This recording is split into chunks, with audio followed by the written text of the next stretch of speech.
Wow. Just wow. Fetishistic.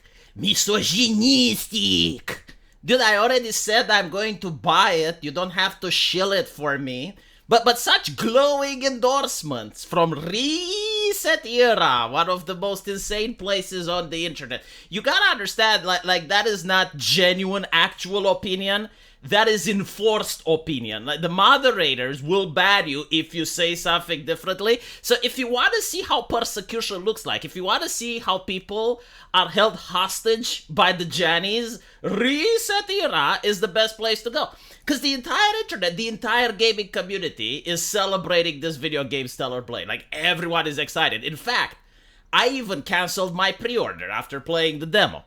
I'm going to buy the deluxe edition. I mean, it's such an amazing game, right? It's literally the natural evolution of games if games were allowed to mature by themselves.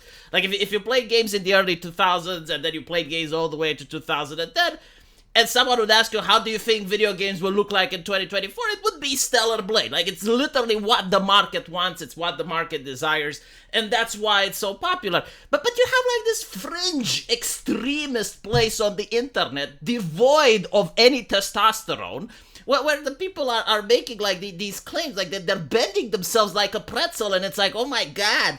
Oh, that is straight sexuality. We do not like straight sexuality. That is disgusting and gross. And not to mention, like the whole statement that they have that they are embarrassed by the video game. I grew up with the religious fanatics. Like, imagine playing Diablo with religious people in the household. Like, how do you think they felt? They don't really understand the story of the game, but the name of the game, and you have like this demon appearing on the screen, and you have people casting magic and spells, like it was embarrassing to play that video game. But you know what? It was a hobby. I genuinely liked what I was doing, so fuck everyone else. That is the correct and healthy mentality of a grown-ass man with testosterone to have. If you're doing something that you know is not harmful for the people around you, and you hear the justifications, and it's like, dude, shut the fuck up, it's fiction, then you shouldn't care what other people think. You generally shouldn't, there are grown men that watch some people running after a football. I don't get it, it's like, what are you doing? And they're screaming at the television. But those men who are going, goal, they don't care what others think. That was probably your father.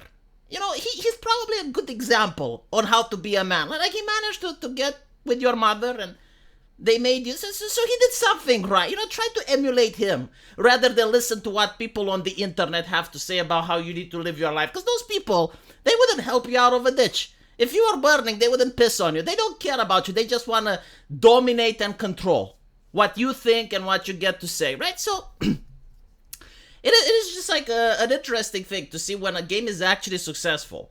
And it's going to be Game of the Year. You know it's going to make a lot of money. And these people are angry, and they can't articulate why.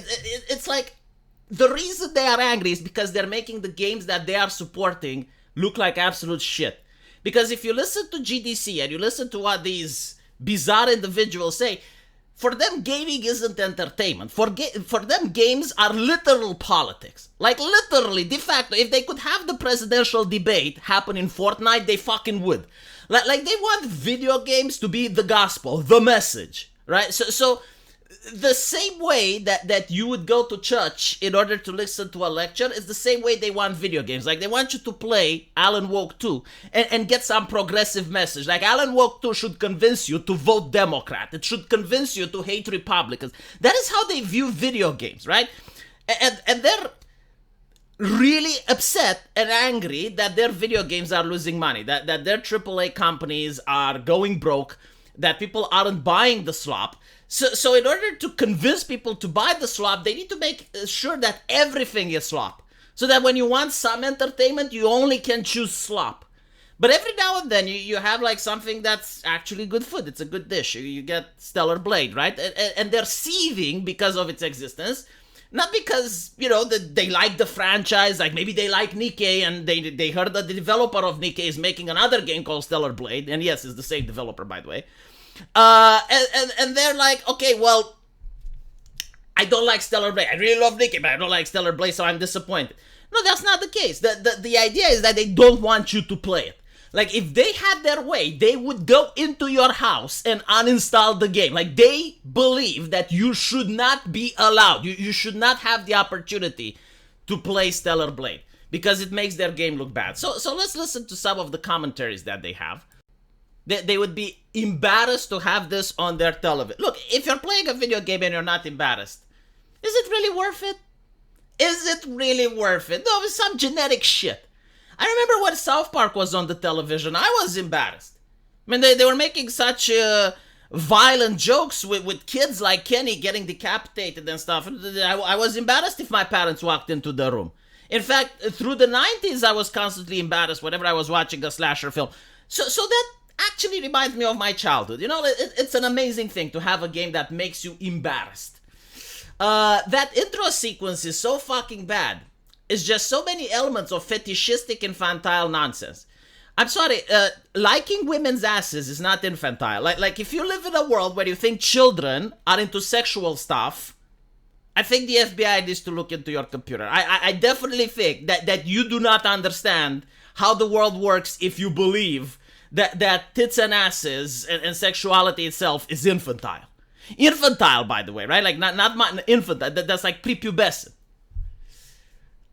It's sad. I guess that's what it comes down to. Well, yeah, it is what it comes down to. When the AAA industry in the West has been trying to shit out a good game for the last 5 years now, almost completely unsuccessfully, I guess what it comes down to is for actual diversity. You know, Koreans to take a crack at it. Because this is what diversity was about, right? Like, you have a problem and you can't fix it, so you get people from different backgrounds to try to take a crack at the problem. And the current problem is like, video games don't sell, right? And we have to fire people. So you have the Americans take a crack at it, and it doesn't work. Well, look, the Koreans managed to successfully crack it. Then you have this one. I'm not participating much in this thread, but I am reading it. I had to write Stellar Blade. I've been disgusted at the game. You know, again, if they were to make a progressive woke game with people that look like the ones from California now, with the mental illness haircut and the androgyny, which unironically are disgusting, but if you say they're disgusting, they try to do their best in order to ban you from forums and to report you for hate speech and shit over fictional characters. Like, they do that.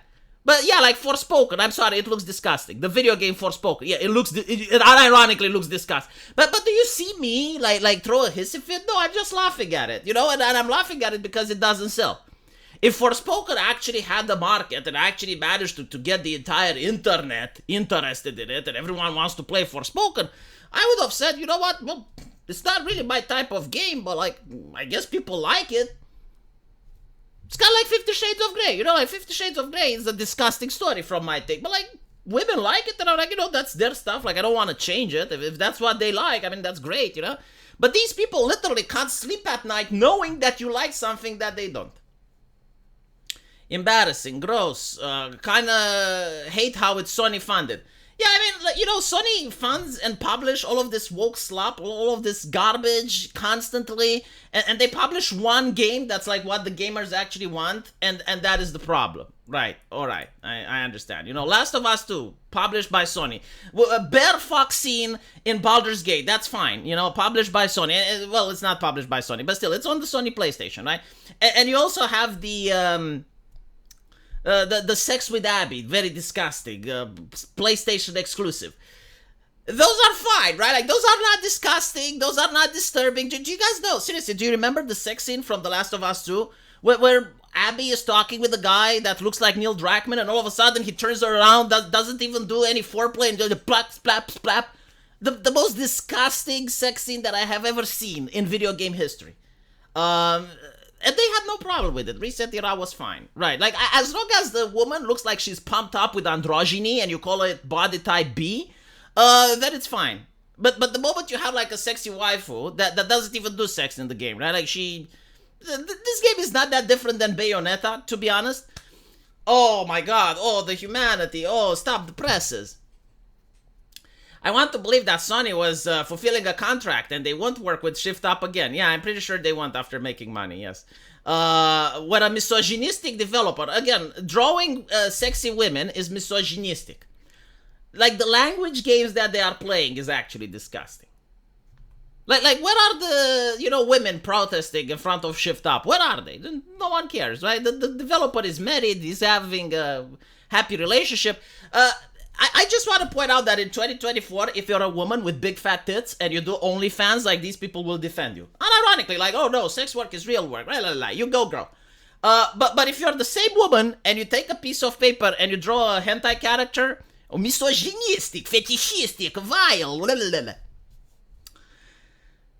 supporting women's rights. Motherfucker, you can't even define what a woman is. Like, body type A, body type B. Well, what is a woman? Just seriously, what is a woman? Like, this is how you completely demolish their entire arguments. You just ask them one question. You Matt Walsh them to death. They will not know how to answer that. They're completely bewildered. And then you finally get this one. It's more ridiculous and worse than I even thought. Yeah. I will just say this, Mr. Voyeuristic. The very fact that it upset you guys made me want to buy the deluxe edition, unironically.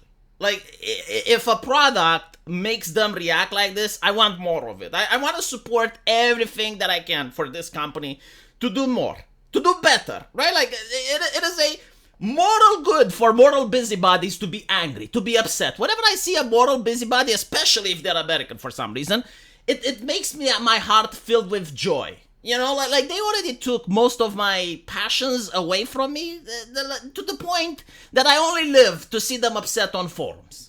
So this is great. This has been a wonderful experience for me, and I wanted to present it to you guys as well. Let me know what you think, and if you want to support the channel, then there is a link into the pinned comment that takes you to my PayPal and my Subscribestar, and I can give you some amazing buyer's remorse in exchange for your contributions. So take care, and I'll see you later.